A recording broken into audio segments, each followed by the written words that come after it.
Bonjour à toutes et à tous, quel plaisir de vous retrouver. Nous sommes aujourd'hui mardi. Mardi, c'est déjà le 25 septembre 2018 et nous sommes ensemble pour partager encore quelques heures de télévision. Je suis persuadé que vous allez aimer une fois de plus. Et comme tous les autres mardis, nous parlons par ici environnement et santé et c'est avec la même équipe que vous avez retrouvée hier. C'est elle qui est encore là. Awa Sherif, bonjour, bienvenue. Bonjour Serge Ayakar, amis téléspectateurs, très heureuse de vous retrouver ce matin. Nous sommes mardi et par ici on parle environnement et santé. Et dans la rubrique santé, nous allons parler avec notre invité du renforcement de la planification familiale, les écoles de Zou à l'épreuve. Avec notre invité, Josaphat Avossé, médecin, nous allons pouvoir en discuter par ici. Elle est un phénomène naturel, un phénomène, il faut le dire, plutôt normal pour toutes les femmes et surtout pour les jeunes filles. Mais dans certains milieux, ce qui est normal peut paraître donc anormal et parfois même paranormal. Il s'agit des menstruations. Lorsque cela vous surprend, surtout lorsque elles sont encore adolescentes ou jeunes filles, lorsque ça les surprend à l'école et que le dispositif il n'est pas approprié, il peut y avoir donc des problèmes.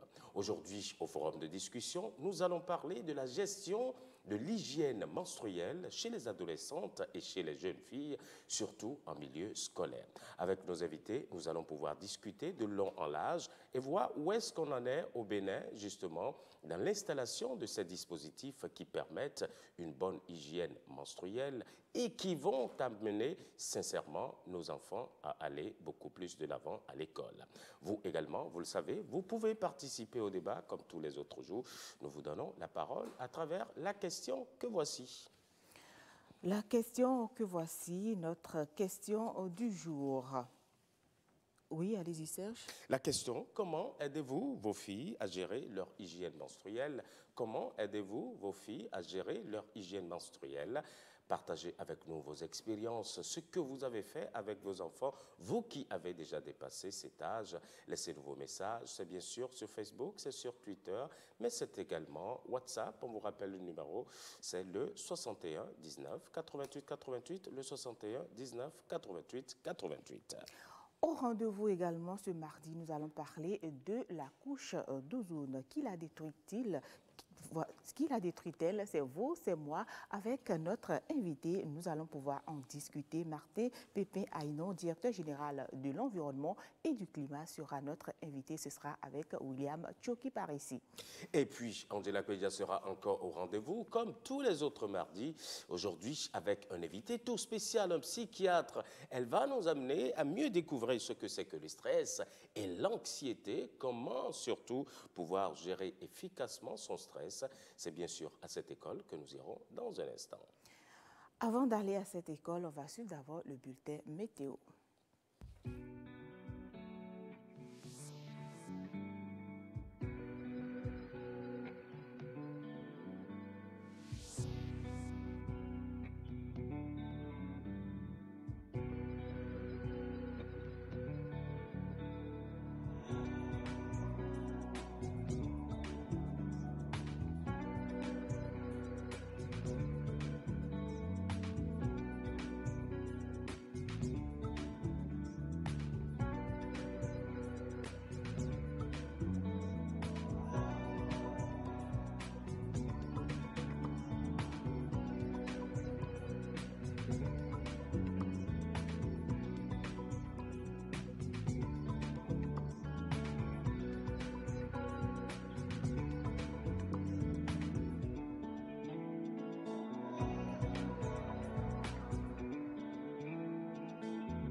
C'était donc le bulletin météo, une réalisation de nos confrères de BB24. Sèche.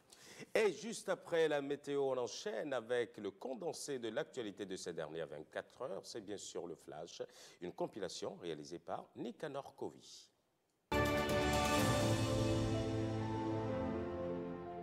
Amis de 5 sur 7, bonjour, bienvenue dans le Flash. Direction New York, en marge de la 113e session ordinaire de l'Assemblée générale des Nations unies, Patrice Talon séjourne aux États-Unis depuis ce dimanche. Le chef de l'État a rencontré à son arrivée Antonio Guterres, secrétaire général des Nations unies. Ce lundi, le président a assisté à la réunion du gouvernement des objectifs de développement durable, de même qu'à la table ronde sur le rôle des partenariats publics-privés.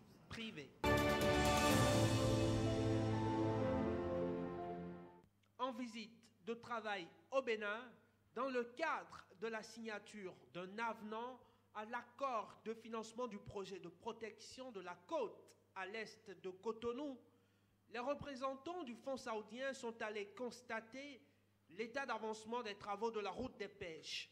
Ils ont exprimé leur satisfaction à l'issue de la visite, satisfaction dont le chargé de mission du chef de l'État s'est fait l'écho. L'impression est excellente. Hein. Vous avez vu à quel point les entretiens qu'on a eu tout à l'heure sont très conviviaux. Ça signifie tout simplement qu'ils ont une très bonne impression du Bénin, une très bonne impression de notre coopération, la célérité avec laquelle le gouvernement fait son travail, et également ils ont conscience bien sûr qu'il y a une nouvelle vision.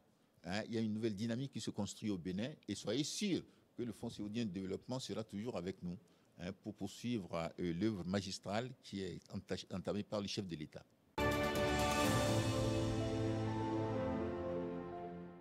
Cette semaine se tient à l'Infosec de Cotonou un cycle de formation qui rassemble les cadres de la douane béninoise.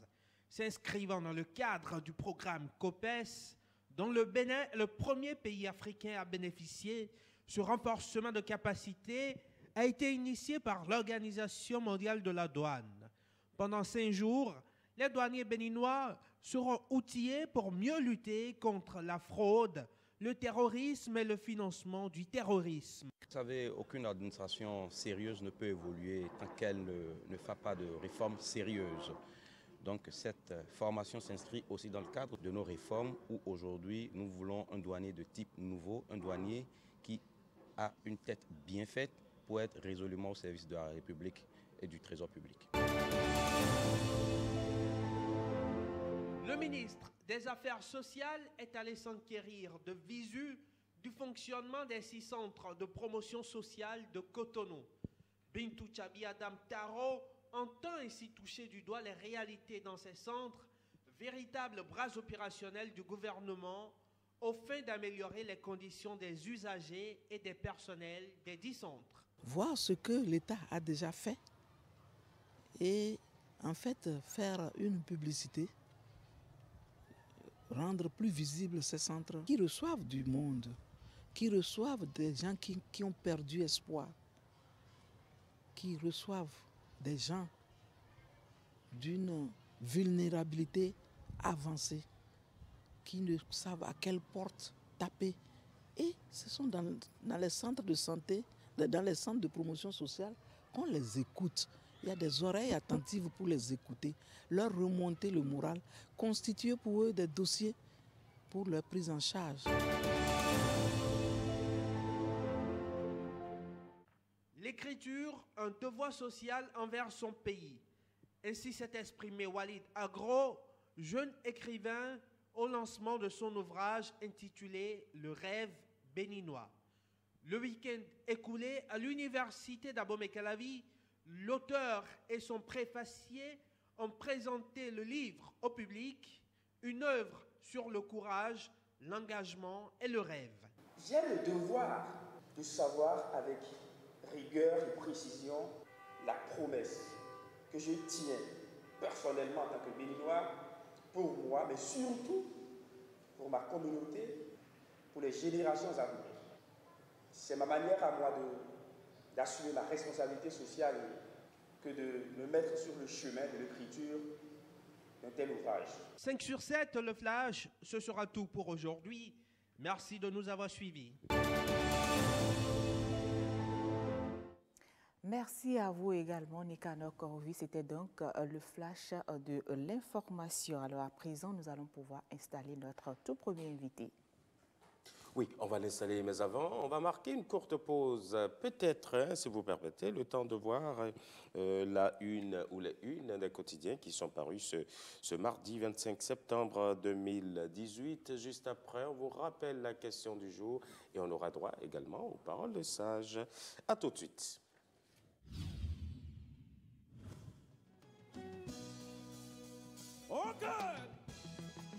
Chaque vendredi, les artistes adoucissent nos mœurs.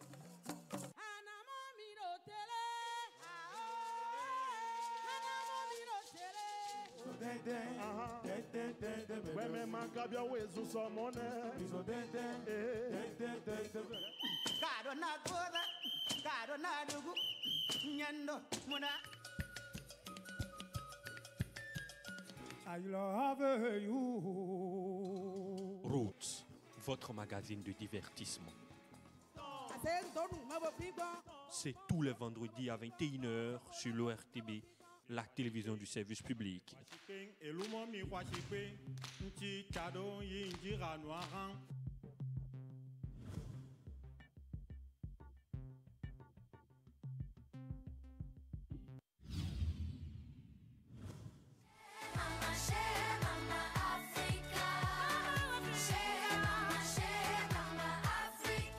Ils sont charmants, les enfants qui sont venus. Nous avons plein de choses à partager ensemble.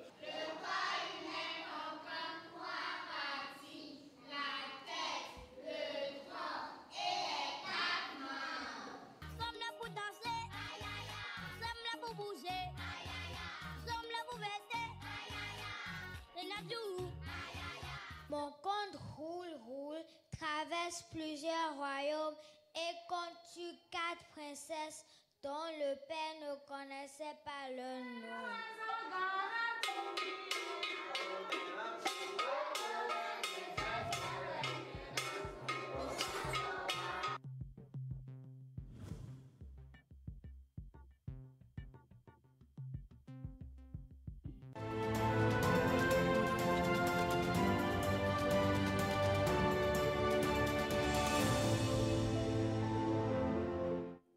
Vous l'avez dit tantôt, avant de pouvoir passer à notre invité, nous allons d'abord lire les unes des journaux, Serge. Oui, et puis on va démarrer avec le quotidien de service public, La Nation qui revient sur cette actualité connue depuis hier, c'est-à-dire la désignation des membres des CCA.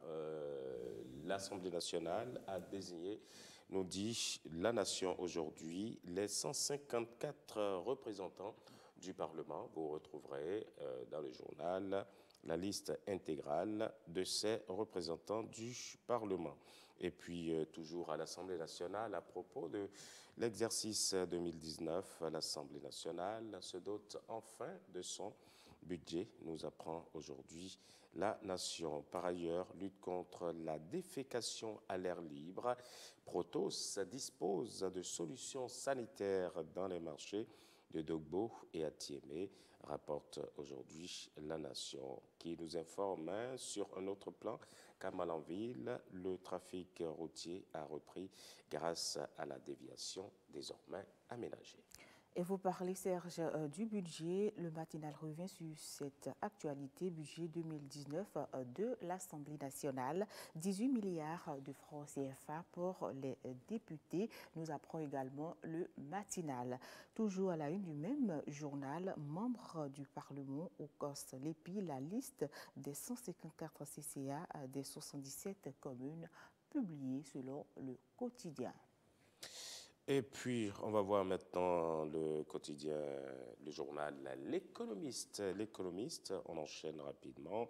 L'Économiste, à propos du financement des projets dans l'espace UMOA, la CRRH promeut l'habitat abordable, nous dit aujourd'hui le journal. promotion et développement de l'Afrique. C'est parti pour la 3e édition des Rencontres Africa 2018. C'était donc à Paris, et rapporte aujourd'hui l'économiste.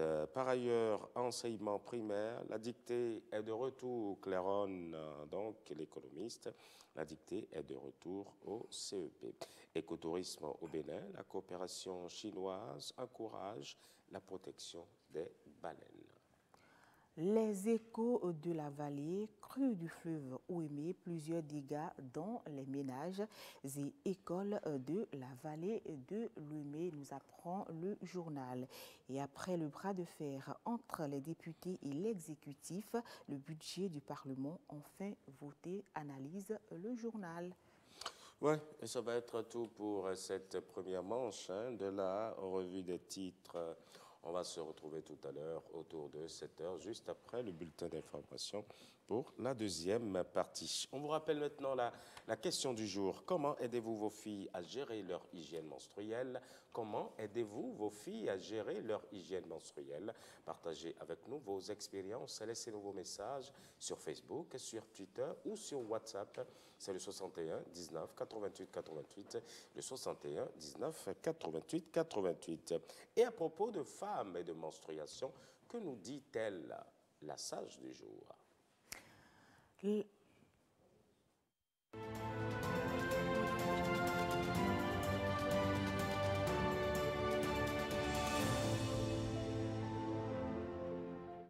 Et que nous dit la sage du jour? Les 20 premières années de la vie féminine sont d'une extraordinaire richesse. La femme traverse les expériences de la menstruation, de la sexualité, du mariage, de la maternité. Elle découvre le monde et son destin. C'est signé Simone Beauvoir. Je reprends. Les 20 premières années de la vie féminine sont d'une extraordinaire richesse. La femme traverse les expériences de la menstruation, la sexualité, du mariage, de la maternité. Elle découvre le monde et son destin. Simone Beauvoir. Serge? Oui, Simone de Beauvoir. Simone de Beauvoir qui est philosophe et qui est romancière. Lorsque l'on évoque Simone de Beauvoir, j'imagine, vous pensez forcément également à un autre grand penseur du XXe siècle. Il s'agit bien sûr de Jean-Paul Sartre qui vivait d'amour et de littérature avec Simone de Beauvoir. Simone qui nous apprend par ailleurs donc tout ce qui renferme, tout ce que recouvre la femme. Surtout, elle met l'accent sur les 20 premières années de la vie féminine qu'elle décrit comme étant d'une extraordinaire richesse. Voilà, la sexualité, elle est là. Et puis le mariage, la maternité, la femme découvre simplement le monde et puis son destin. Allez, parlant de femmes, parlant de jeunes filles et d'adolescents, on va retrouver le tout premier invité de la journée. On va prendre la direction des communes. On va se rendre dans l'UCOS, dans l'Union des communes du Zou.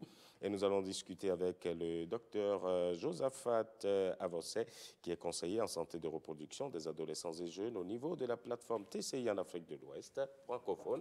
Et avec lui, nous parlons justement de la planification familiale et de la santé de reproduction des adolescents et jeunes. On les salue tout de suite.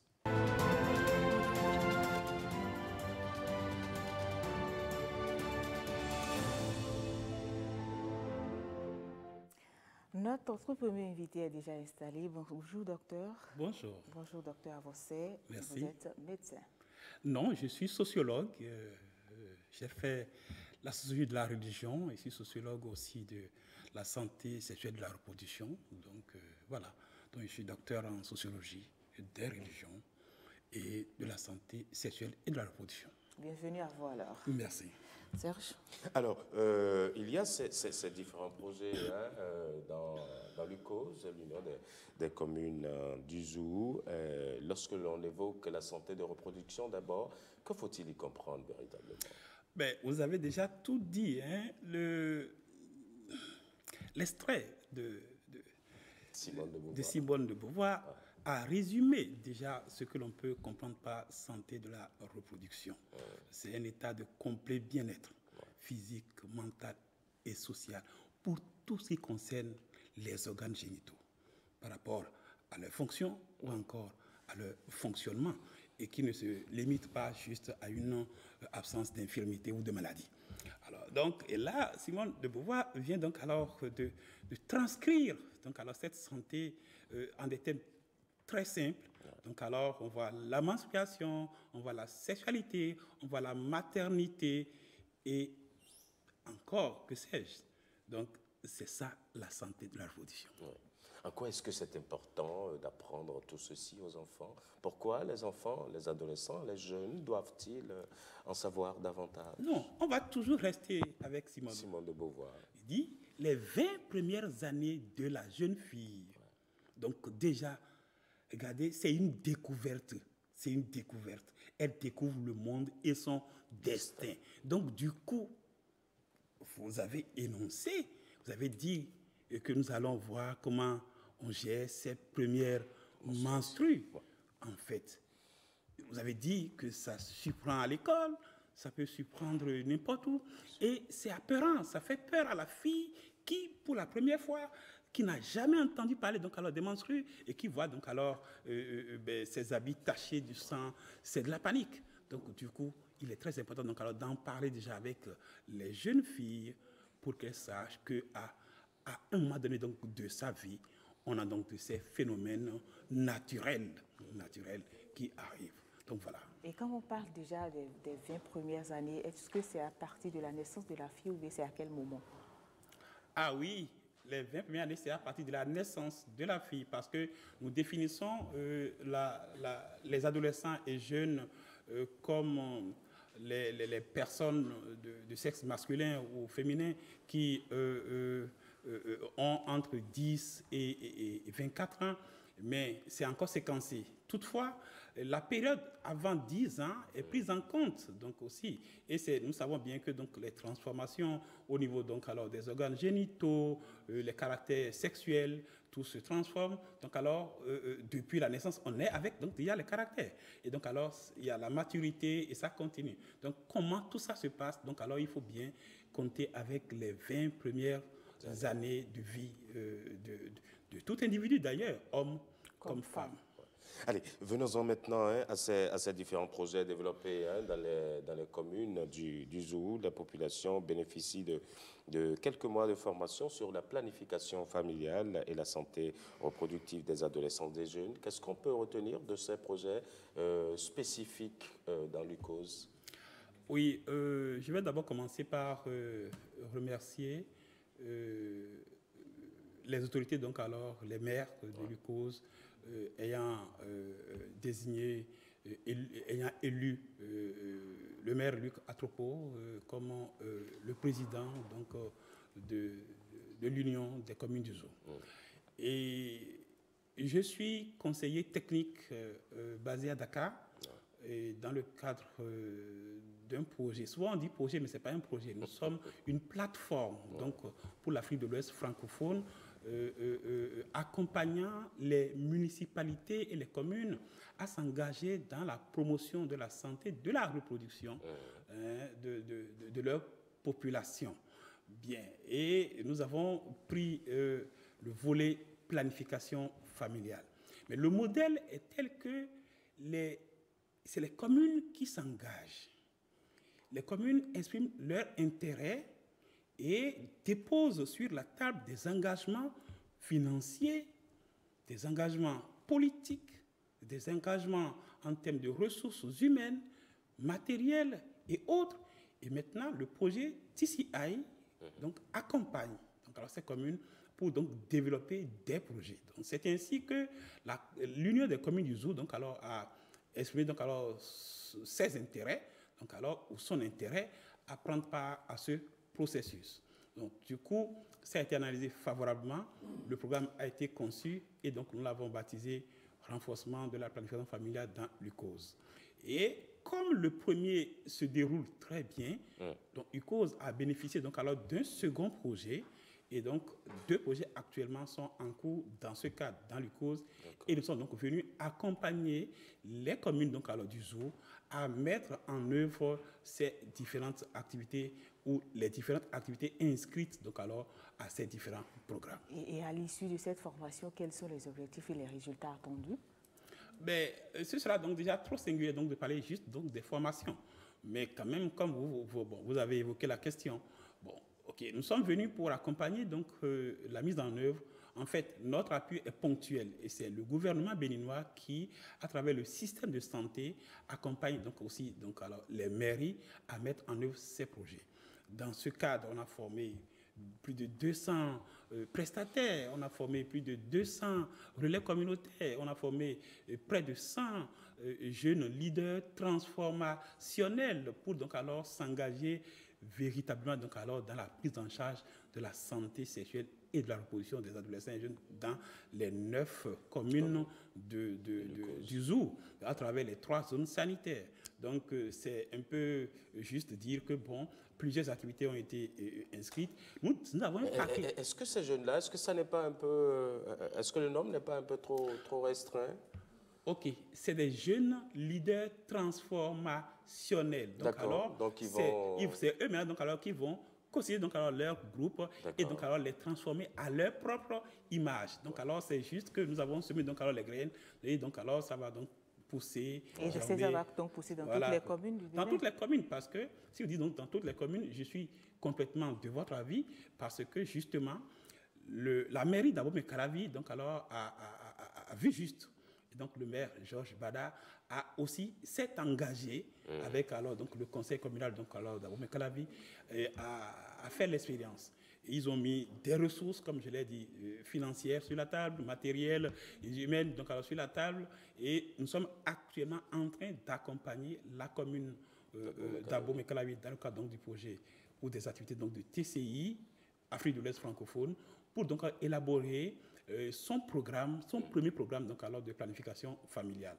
Et l'atelier va donc alors prendre fin aujourd'hui et je le soumets donc alors à Dakar déjà le jeudi. Alors, ces jeunes-là vont-ils descendre sur le terrain ou comment ça va se passer? Oui, ce ne sera pas comme ça se faisait par le passé.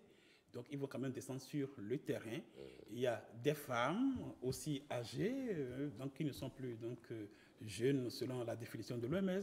Bon, et des hommes également, donc tous ensemble, unis, donc alors pour promouvoir la contraception. Je vais donc dire ça comme ça parce que demain, c'est la journée mondiale de la contraception. Et donc alors, UCOS a organisé une grande manifestation et je suis avec mes collègues, je suis avec 2 de mes collègues, donc alors de la plateforme de l'Afrique de l'Ouest francophone basée à Dakar pour donc alors prendre part à ces manifestations également. Oui. Alors, ça va être la dernière question. Quels sont les partenaires de l'ICOS dans ce projet? Ah oui. À part TCI, il y a le Fonds des Nations Unies pour la population. D'accord. Il y a One World. Il y a les ONG nationales. Ouais. Donc alors, en fait, lorsque TCI arrive, c'est d'abord, la porte d'entrée, c'est les mairies. C'est les communes, c'est les municipalités.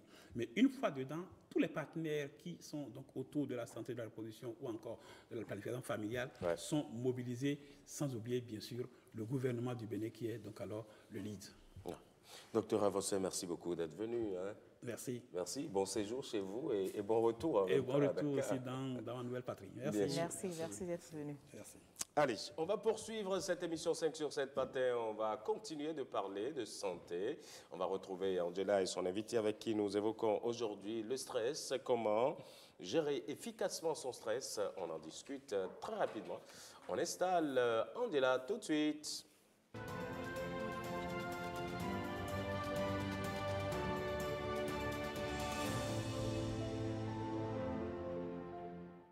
Place donc à Angela et son invité. Elle est déjà là. Bonjour Angela. Bonjour Awa. Bonjour, comment allez-vous? Bonjour Angela. Vous allez bien? Vous allez bien ce matin? Bon, enfin, j'essaie de me porter bien. En tout cas, je remercie le Seigneur pour ma vie ce matin. On le remercie également. D'accord. Et justement, vous allez parler de quoi ce matin? Du stress. Alors, Serge avait commencé à le dire. Donc, le stress est, et on ne s'en rend pas compte, le mal du siècle. Je dirais que ces dernières années ont apporté des changements assez importants dans nos modes de vie. Et ces changements-là emballent certains organes de notre corps et entraînent des réactions chimiques à l'occasion. Des dommages qui vont s'accumuler au fil des années, à notre insu bien sûr, et qui vont finir quand même par perturber un beau jour notre vie. Avec le médecin psychiatre Moïse Dossa, nous parlons aujourd'hui donc de la gestion efficace du stress, mais avant, vous comprendrez le mécanisme du stress. Bonjour, mesdames, messieurs. Merci de votre fidélité et merci pour nos vies respectives. Docteur Moïse Dossa, bonjour et merci d'avoir tenu le pari de ce mardi. Bonjour. Bonjour, Dame Angela. Bonjour, Bonjour, docteur. Bienvenue. Bonjour, bienvenue. Bonjour, amis téléspectateurs. Alors, on va commencer à nous intéresser à la définition du mot stress. Vous êtes psychiatre et scientifiquement, comment est-ce qu'on définit le stress? Je pense qu'on va définir le stress comme un syndrome d'adaptation. Adaptation à un ensemble de situations qui viennent stimuler notre organisme et nous demandent de réagir. Quand vous dites syndrome, c'est trop fort pour nous? Un ensemble de situations. D'accord. De situations qui viennent stimuler notre corps et solliciter une réaction. Et il va avoir donc ce stress va être quelque chose de positif, un bon stress qui nous permet de réagir, de nous adapter de façon efficace, utile, atteindre nos résultats, comme ce qui m'a permis de quitter Ouinta, ici en 35 minutes. Il a fallu quelque chose. Mais après, après il y en aura. Il n'y avait pas les radars, heureusement pour vous. Je n'ai pas fait essai. Si j'étais dans les limites. Voilà. Donc après, il y aura quelque chose de ce stress qui va devenir pathologique, destructeur. Et là, ce n'est plus du bon stress, c'est presque... C'est un stress destructeur. D'accord. Alors, je suis intéressée de savoir comment l'organisme réagit lorsque la personne est sujette à du stress. Je vais dire qu'au commencement, Dieu créa la jungle et l'hypothalamus. Dans la jungle, il faut se défendre, il faut survivre. Et l'hypothalamus va produire un certain nombre de substances qui vont passer par l'hypophyse et qui vont stimuler la surrénale qui va produire le cortisol. Et le cortisol, c'est l'hormone principal du stress qui va maintenant déclencher un tas de réactions dans le corps. Il se passe donc 3 éléments. Il y a un facteur qui est susceptible de provoquer le stress. Il y a une personne et la réaction. Donc, c'est quand l'élément apparaît, et quel que soit l'élément, ça peut être un élément mineur ou important, quel que soit l'élément, ça dépendra de l'individu qui va lui donner un sens. Mais le sens qu'on donne, qui déclenche le stress, c'est presque le sens de danger. Il faut réagir, il faut faire quelque chose. Soit c'est l'idée d'un tigre qui apparaît devant vous. Quand le tigre apparaît, soit vous fuyez, soit vous l'attaquez. Et le stress, c'est ce qui vous permet de le faire. Malheureusement, donc, cette réaction d'adaptation correcte va être pervertie et transformée et va devenir quelque chose de destructeur. D'accord. Alors, le stress, moi, j'ai souvent cru qu'il était aussi en rapport avec le produit chimique qu'on appelle adrénaline. Adrénaline, oui. Mais vous avez parlé du cortisol. J'ai parlé du cortisol. Lui, il va être ce qui va vous donner de l'énergie parce que ça va provoquer une production de glucose, de l'énergie pour attaquer. L'adrénaline va venir aider le processus pour le faire vite. Donc, vite faire, c'est l'adrénaline. Bien faire, c'est le cortisol. Alors, quels sont les organes qui absorbent le stress ou quels sont les organes qui, lorsque la personne est sujette à du stress, vont souffrir? Je pourrais dire tous les organes, mais les tout premiers, ça va être le système cardiovasculaire. Ça va être donc le cœur qui va se mettre à battre rapidement. Ça va être les vaisseaux qui vont devoir s'adapter à ce que le cœur leur demande. Ça va être aussi les muscles. Nos muscles, et il y a des muscles presque partout, ça va être les poumons, et ça va être le cerveau lui-même. Et après ça, le système immunitaire va être touché. Et quand on dit déjà tout ça, et qu'on sait que notre organisme est un tout, toutes ces perturbations vont influencer tous les autres organismes. Donc, les manifestations peuvent être partout, mais les premiers organes, c'est d'abord le cœur et les vaisseaux, et après le poumon et autres. Alors, concrètement, quelles vont être les maladies? On va mettre des noms sur des maladies que le stress peut générer. Oui. Des maladies, des noms sur des maladies, oui.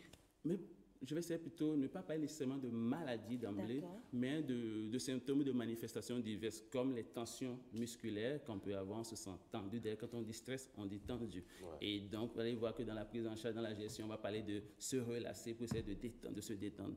Mais il va y avoir aussi des transpirations, des problèmes digestifs, des ulcères. J'ai parlé tout à l'heure du cœur. Il y a des gens qui font la diarrhée en même temps. Bien sûr, et puisque vous parlez de menstrues chez les femmes, On Ça peut arrive avoir aussi. rapidement, Le parce stress, qu'on ça est peut- stressé, Ouais. les menstrues D'accord. peuvent arriver, ou bien? Je suis d'accord puisque ça touche le cerveau. Et quand le cerveau est touché, c'est des réactions qui peuvent se mettre en boucle et perturber tous les organismes.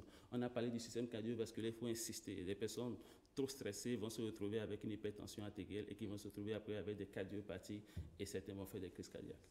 Et la colère également est à la base du stress. Ça peut être des manifestations. Une manifestation. C'est-à-dire que vous Une êtes stressé, irritabilité. puis voilà, et vous rendez ça avec ça la vient colère. Ça l'extérieur. ressemble à qui un peu? En tout cas, En tout cas. suivez mon regard. Ah, voilà. Suivez mon Si regard. Si vous osez. Non, tu peux me tutoyer. Non, non, Suivez mon regard. Ah bon, vous avez même des gobelets depuis. C'est rien que pour nous. J'espère qu'il n'y a pas de café de l'eau. Non, non, c'est de l'eau. C'est de l'eau. Il y a que de l'eau. Peut-être le café viendra tout à l'heure. Ah, le café Ça, n'est c'est pas un bien. stimulant. Il faut le savoir parce que justement on veut se calmer et Ouais. on a la tendance d'aller chercher des excitants pour faire face C'est au tout stress. le contraire. Donc, on accumule et ce n'est qu'un cercle vicieux. Alors, comme vous nous avez défini le stress, on comprend bien que c'est des situations parfois qu'on ne peut pas éviter. Maintenant, quand le stress est là, la grosse question, c'est comment gérer pour que tous ces organes que vous avez cités ne s'emballent pas ou qu'on n'ait pas des manifestations après sur son organisme. Quand le stress est là, comment gérer? Je pense qu'il faut commencer par prendre conscience que là, il y a quelque chose qui ne va plus avec moi. Je sens de perdre un contrôle. Et quand on prend conscience, parce que ça va être le point de départ, on peut, en toute situation, par exemple, apprendre à se relâcher. Et se relâcher, on n'a pas besoin d'être allongé. Assis devant l'examinateur, devant la situation compliquée, dans le véhicule, on respire. On prend de l'air. On respire avec l'abdomen cette fois-ci. Et pendant qu'on fait ça, le corps qui fait ça, l'organisme qui prend la peine de contrôler sa respiration, ne peut pas continuer en même temps à être à 100 à l'heure. Donc, ça calme quelque chose. Et ça, parce qu'on envoie plus d'oxygène, par exemple, dans le système, ça permet de calmer quelque chose. Donc, en situation réelle, c'est la relaxation. Si vous avez la possibilité de vous allonger, pourquoi pas. Si Quand êtes dans vous une venez au situation- niveau de ce micro-là et que vous êtes envahi par le stress, exactement cela qui arrive. Il Donc, faut vous êtes- justement respirer, respirer un coup. se calmer un peu, se dire des choses par rapport à ce qui est en train de déclencher ce stress-là. On se calme. Dès que vous entendez le générique, ça fait à peine 20 secondes. On se calme. Mais ça On se tourne. calme. Donc, entre autres choses, donc, il y a en situation réelle, il faut apprendre, par exemple, à accepter d'être un humain parmi les humains. Quand on est humain, on fait des erreurs, on se trompe, on n'est pas toujours à la hauteur, on n'est pas parfait. Quand on est parmi des humains ne sont pas parfaits, ils font des erreurs, ils se trompent, ils vont mal vous parler, mal vous comprendre, ne pas vous comprendre même du tout.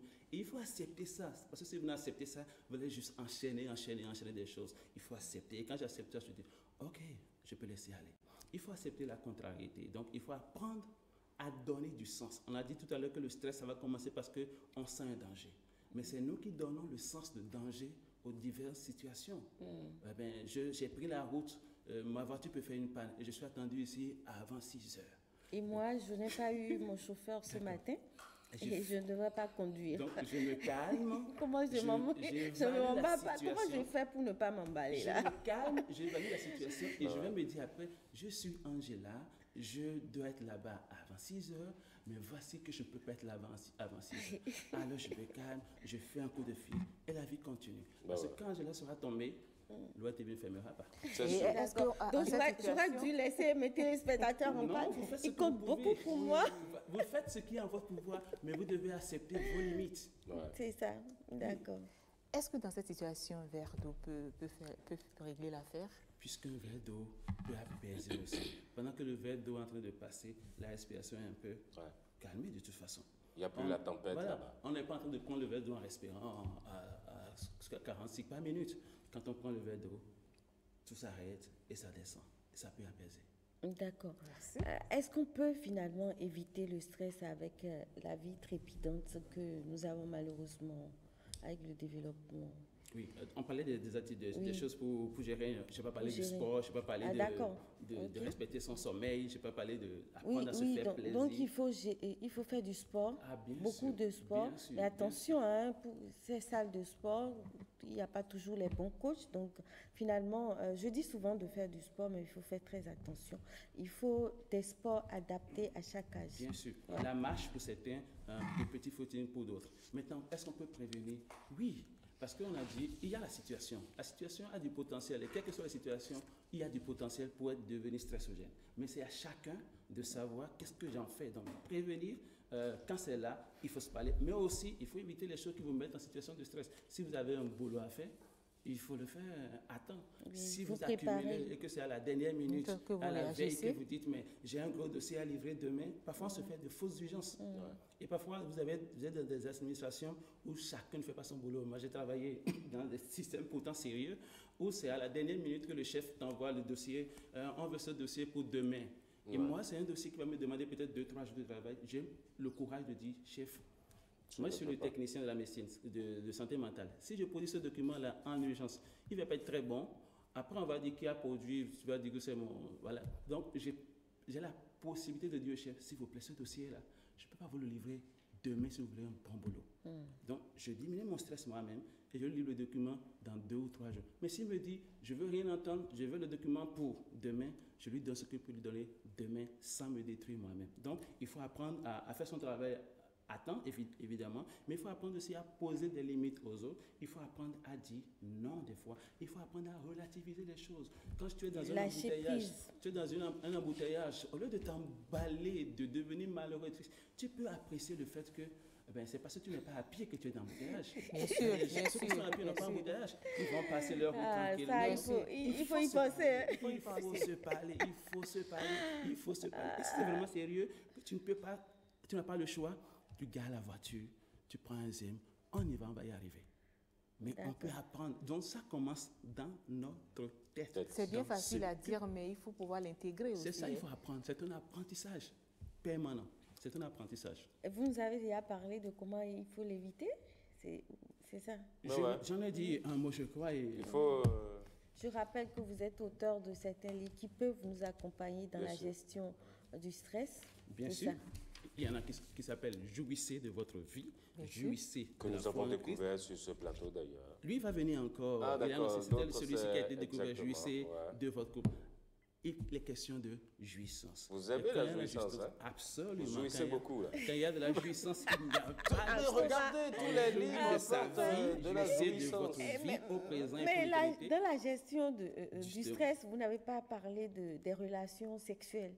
Ça peut permettre, non? Ça m'a échappé, mais c'est le dernier point, justement. Là, il est là. C'est le dernier point. Ce mot-là, il faut faire l'amour, mais dans des conditions qui ne provoquent pas du stress au présent ni au futur aussi. C'est ça. Bon, c'est à découvrir autre. Le stress, ça va être une grossesse non désirée, par exemple. Vous parlez des noces. Ça devient stress. Et puis avec un monsieur que vous ne comptez peut-être pas épouser et qui après va vous causer du stress. C'est pour ça qu'il faut le faire dans les bonnes conditions. C'est ce qu'il est en train de dire, tout simplement. J'aime bien cette dernière On ne va partie. pas aller attraper quelqu'un comme ça du coup et faire... Non, pas du tout. Par l'amour, vous baisez. Il vaut mieux faire le sport en ce moment-là. Voilà. Allez, vous utilisez de gros mots déjà. C'est bon, merci. Merci, docteur, d'être venu. Merci, docteur Moïse. À très bientôt, Angela. Merci. On vous retrouve tout à l'heure au forum de discussion. Allez, c'est mardi, c'est bien sûr le mardi de la santé, mais également le mardi de l'environnement. Et aujourd'hui, on vous parle de la couche d'ozone qui l'a détruit. On va le savoir tout de suite.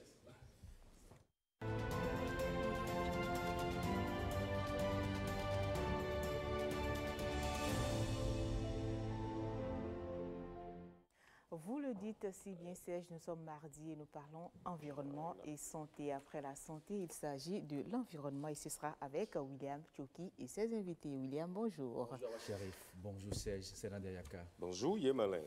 Il y a quelques années, c'était un sujet à polémique, les trous de la couche d'ozone, cette couche qui protège tous les organismes vivants, animaux comme végétaux, contre les rayonnements ultraviolets émis par le soleil vers la Terre.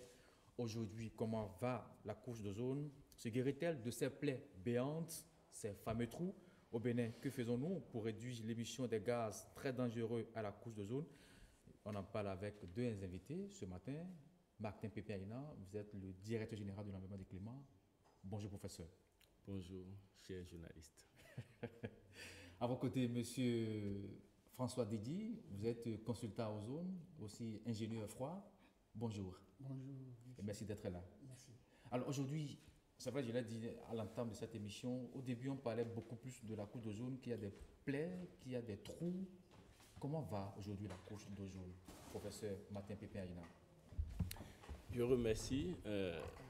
Il faut dire qu'il y a quelques années, l'inquiétude était tellement grande que nous sommes allés à la Convention de Vienne pour la protection de la couche d'ozone, protocole de Montréal, et tout ceci pour empêcher donc cette destruction qui continuait du fait de nos pratiques. Aujourd'hui, on ne peut pas dire que tout va bien, mais on peut dire que ça va de mieux en mieux, suivant les dispositions qui ont été prises et les études scientifiques en cours qui prouvent les efforts qui ont été menés jusque-là. Alors, quels sont ces gaz alors, qui avaient provoqué ces trous qu'on a constatés au niveau de la couche d'ozone? C'est vrai qu'on dit souvent qu'on l'a constaté au niveau de... là où les zones les plus froides sur la Terre. Tout à fait. Il faut dire, au nombre de ces gaz, on peut compter les hydrochlorofluorocarbones, je ne sais pas, c'est un gros mot. C'est un gros mot, c'est vrai. C'est des substances qu'on appelle substances appauvrissant la couche d'ozone. Okay. Et en réalité, ce sont des substances qui, au niveau de la basse atmosphère, peuvent rester 20 à 120 ans. Donc, et pendant tout ce temps, vont continuer la destruction de la couche. Donc voilà pourquoi, au nombre de ces substances identifiées, on a opté donc pour leur élimination. Donc pour ne pas rentrer dans les détails de bromure, de méthyle, donc des halons et autres, voilà, donc qu'on utilise dans le froid, la climatisation, qu'on utilise aussi dans le gonflement des mousses. Donc comme ça, les artisans, ceux qui s'y connaissent, peuvent l'identifier plus facilement. Et pour les profanes, savoir que c'est utilisé, c'est des fluides frigorigènes, donc on utilise. Et savoir que c'est utilisé en même temps pour le gonflement des mousses, c'est utilisé aussi pour nettoyer quelques équipements, surtout tout ce qui est électronique. Okay. Donc il y a des substances qu'on utilise donc, pour les nettoyer. Ces substances participent et vont rester dans cette couche de 20 à 120. Et donc pendant cette durée de vie, vont continuer par détruire. Parce que donc, quand on parle de durée de vie, c'est des éléments qui restent le plus longtemps possible et qui ne subissent pas donc, de dégradation et qui ne sont pas lavés non plus par la pluie. Comme les autres, on peut connaître et avoir des pluies acides, comme le cas par exemple de l'acide nitrique, où quand c'est lavé, on a des pluies acides. Quand vous envoyez de dioxyde d'azote dans l'atmosphère, quand vous envoyez de dioxyde de soufre dans l'atmosphère, vous avez de l'acide sulfurique après lavage, donc qui retombe sur la Terre. Oui. Mais pour ces substances, elles vont rester. Donc voilà à peu près donc, comment on peut les définir. Alors tout à l'heure, vous parlez du froid, de frigo. Je vois comme je voulais quand même poser la question à M. Didi. Ça veut dire que nous qui avons les frigos déjà usagés, nous émettons beaucoup de gaz qui détruisent la couche d'ozone. C'est bien cela? Non, ce n'est pas comme ça. Ok. C'est pas comme ça. Quand nous avons les substances dont a parlé le DGEC, qui sont dans le circuit fermé, ils ne détruisent pas la couche d'ozone. C'est quand les laissons échapper dans la nature. Mais puisque les frigos que nous avons la plupart du temps sont des frigos venus de l'autre pays. D'ailleurs, j'allais dire. Et puis chaque fois, on veut réparer, on ne veut pas acheter frigo neuf.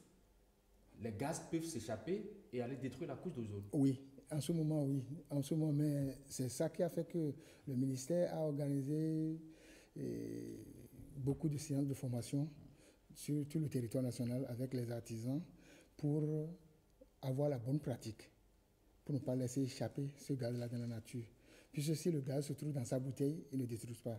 Il ne détruit pas la couche d'ozone. S'il se trouve dans le circuit frigorifique, il ne détruit pas. Donc, il faut une bonne manière pour manipuler ces gaz-là. Justement, cette bonne manière, mais tout le monde ne maîtrise pas. Vous connaissez le marché de vente des frigos usagés ici à Zongo?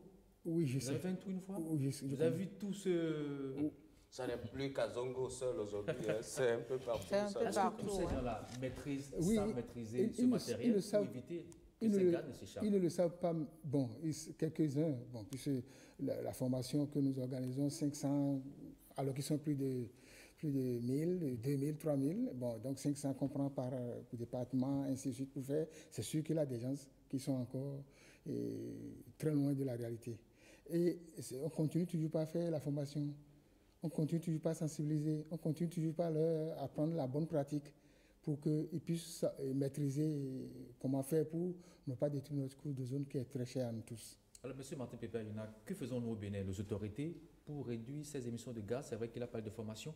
À part cela, quelles sont les dispositions que prend le ministère du cadre de vie pour qu'on puisse protéger la couche d'ozone côté béninois? Je vous remercie. Et comme il l'a dit, effectivement, c'est quand ces gaz sont dans leur forme mobile, labile, que le problème se pose.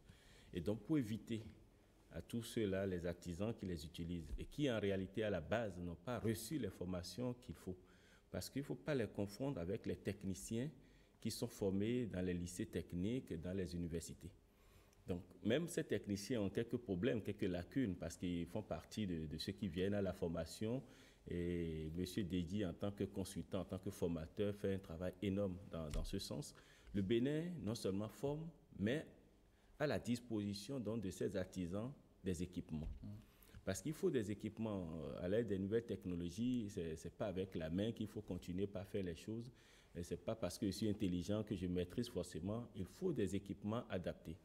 Et au nombre de ces équipements, par exemple, au niveau des artisans, je peux dire que le ministère du cadre de vie et du développement durable, en 2016, nous avons mis 180 millions d'équipements pour les artisans, les techniciens, les professionnels des universités et puis les professeurs, c'est-à-dire des enseignants des lycées techniques et des enseignants donc, de nos universités.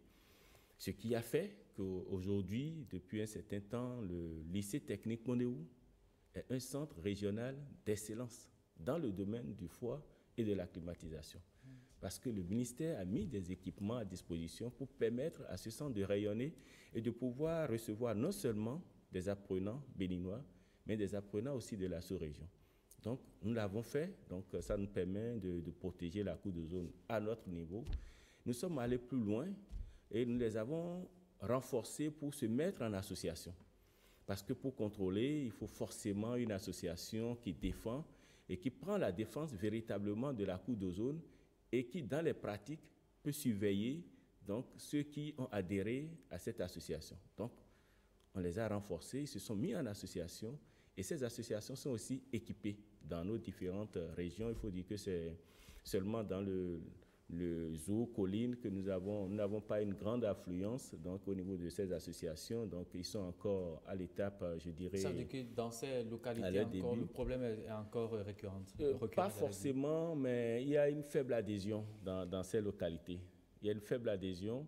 On ne peut pas dire que c'est parce qu'il y a une faible adhésion que le problème est là, parce qu'il y a des gens qui se sont fait former et qui ont une bonne pratique. L'essentiel donc, pour cette association, c'est de pouvoir être les garde-fous, donc défenseurs donc, de notre environnement. Donc ce n'est pas forcément qu'il y a une mauvaise pratique, mais il y a une faible adhésion. Mais quand vous voyez par exemple dans le sud et puis dans le nord, et dans le Mono, nous avons Commun qui n'est pas encore à l'échelle, cette association qui n'est pas forcément à l'échelle des départements, mais qui est encore au niveau de Commun. Donc, vous voyez, donc il y a un travail qui se fait petit à petit, et passant donc des municipalités donc, au département. Donc, le ministère du cadre de vie a renforcé cette association. Et quand vous parlez des associations, est-ce qu'il ne faut pas descendre peut-être vers les populations également et avoir de tête à tête avec ces populations-là pour pouvoir les sensibiliser? En fait, je crois que là, ça va prendre les populations, vous recevez les équipements à la maison. Vous recevez les équipements à la maison. On fait la sensibilisation, grand nombre, mais vous recevez. Mais je ne vois pas une ménagère aller démonter sa bouteille, donc sa bonbonne, donc derrière son frigo. Est-ce qu'on encourage les populations au moins à aller acheter des frigos neufs? On les encourage. Il y a une politique dans ce sens, dans le plan de gestion et d'élimination. Donc, on a une politique. Je n'ai pas fini. En dehors de cette association, nous avons aussi les douaniers. Parce que nos frontières, donc une fois que le travail est fait sur le terrain, il y a une formation, renforcement de capacité en termes d'équipement sur le terrain. Il faut faire participer donc, nos douaniers. Donc, aujourd'hui, nos douaniers aussi sont formés et ont reçu des détecteurs pour qu'à nos frontières, donc, il y ait un contrôle déjà systématique au niveau de nos frontières. Donc voilà donc les différents niveaux. Est-ce que ce contrôle se fait véritablement? Ce contrôle se fait, puisque ceux qui importent les flux frigorigènes reçoivent un agrément. Donc doivent déclarer ce qu'ils doivent importer, déclarer la substance. Donc il y a le Bureau national ozone. M. Dedi participe aussi à ce bureau. Donc le Bureau national ozone fait son expertise donc, sur ces différents dossiers et propose l'agrément, donc le ministre signe l'agrément. Donc il y a ce contrôle qui se fait donc, au niveau donc, des importateurs. Donc ce qui fait que pour un douanier, avant que tu n'importes, donc il faut que tu présentes l'agrément. Donc c'est déjà un grand pas. Et le tout ne suffit plus maintenant de présenter un agrément. Le douanier a un détecteur qui lui permet de contrôler la qualité parce que on a beau interdire, il y a toujours donc, la fraude. Donc le douanier a les moyens aujourd'hui pour contrôler. Donc on a mis des moyens à disposition de 180 millions. On est passé à 120 millions. Les douaniers ont reçu des équipements de 40 millions. Et lors de la journée mondiale donc de la protection de la couche d'ozone. Donc, on a mis à leur disposition donc, ces équipements pour leur permettre donc, de contrôler. Parce que c'est une chose est de prendre les tests, mais une autre est de mettre à disposition les équipements pour que les tests donc, soient appliqués. Alors, est-ce qu'on peut dire, vous permettez quand même, William, que je vous marche sur la langue, est-ce qu'on peut dire aujourd'hui que tout va bien? On peut dire, à l'instant où nous sommes arrivés, que nous pouvons, avec les douaniers, compter sur les douaniers que tout va bien à ce niveau. On peut dire que tout va bien à ce niveau. Parce que, niveau-là. Mais oui, parce que c'est, vous savez, c'est un processus. C'est une chaîne. On ne peut pas systématiquement dire parce que bon, les artisans sont équipés. Ouais. Tous ne sont pas équipés. Les enseignants sont formés, équipés. Tous ne le sont pas. Les douaniers, ce que nous avons distribué, il faut continuer, il faut les renforcer encore. Donc, mais à l'étape où nous sommes arrivés, on peut dire que ça va, parce que quand vous avez des gens avec vous qui ont adhéré à ce processus et qui ont compris le bien fondé et qui sont dans ce dialogue permanent avec vous, vous pouvez dire que ça va. Alors, M. Deji, est-ce qu'aujourd'hui on pourrait dire que, parce que les gens disent que d'ici 2050, la couche d'ozone sera complètement guérie de ses plaies, vous le confirmez aussi? Je peux le confirmer parce qu'en temps, nous avons des éléments qui ont passé et qui ont dit que ça se reconstitue progressivement. Donc là, il a espoir. Et ceci, c'est à travers le changement de nos comportements ou quoi? Oui, bon, nous allons, comme l'a dit le directeur, il ne faut jamais baisser les bras pour dire qu'on a déjà gagné. Non, mais la formation continue et la sensibilisation continue. Sinon, si on s'arrête, c'est que ça se dégrade encore davantage, ça c'est clair. Donc, ce qui est très sûr, nous avons reçu des messages qui nous ont dit que la couche d'ozone se reconstitue. Okay. Donc, il a espoir. Ça veut dire qu'on pourrait être protégé contre les rayons ultraviolets du soleil. Voilà. Quand on va continuer par faire la sensibilisation et la formation, je crois qu'il a espoir. Oui, mais pour le spécialiste de froid que vous êtes, quels sont vos conseils à l'endroit de tous ceux-là qui nous suivent, des ménagères, même de nous qui ne sommes pas spécialistes? Comment on doit prendre soin de nos différents... Monsieur William vient de parler et souvent, souvent ils viennent nous voir quand ils veulent l'acheter. Si ce n'est pas... Moi, je ne conseille plus d'aller acheter quelque chose d'occasion, puisque en réalité, quand tu regardes le coût d'occasion là, qui coûte peut-être... On vous dira que le neuf, ça coûte cher. Il va dire le neuf, ça coûte cher, mais ça vaut mieux parce que... Ou encore le neuf se garde vite, selon nous, les Béninois.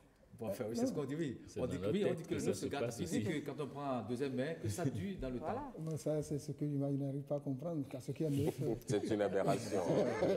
Ce qui est neuf, on dit que c'est neuf. Et la même chose, même dans les voitures, ils te disent que les pièces d'occasion coûtent... Je dis non, il faut me prendre ce qui est neuf. D'accord. Dans tous les cas, si le consommateur ou bien le possédant, je voudrais dire celui qui nous commande les choses, lui veut d'occasion, on lui explique les avantages et les inconvénients. Mais il y a le temps qui est fini, mais rapidement un petit conseil pour nous qui avons des voitures et qui mettons souvent la climatisation. Comment se comporter? Est-ce qu'une fois dans ma voiture, je m'enferme, j'allume la clim? Non. Comment je fais? Non, ce n'est pas comme ça. Quand vous rentrez dans votre voiture, vous baissez les vitres, vous allumez votre clim, vous attendez, vous allez voir que le froid va commencer à sortir et avant de fermer. Pourquoi? Pour ne pas vous envoyer tous les gaz qui étaient stockés nocifs là sur vous-même. Parce que ces gaz aussi sont nocifs pour la couche d'ozone? Non, pas, ça c'est pour votre santé. Pour votre santé. Ça c'est pour votre santé. Ce n'est pas pour la couche d'ozone. D'accord. Merci beaucoup, monsieur François Deji. Je rappelle que vous êtes consultant ozone, vous êtes aussi ingénieur en froid. À côté de vous, monsieur Martin Pépin-Hina, professeur Martin Pépin-Hina, je précise, directeur général de l'environnement du climat. Merci d'être là. Ce sera tout pour l'environnement de ce mardi. Merci à vous. Merci beaucoup. Merci. À très bientôt. Allez, il est déjà 7 heures, vous l'aurez remarqué, c'est l'heure pour le bulletin d'information. On va installer très rapidement Christelle Tongolo qui va présenter ce bulletin d'information.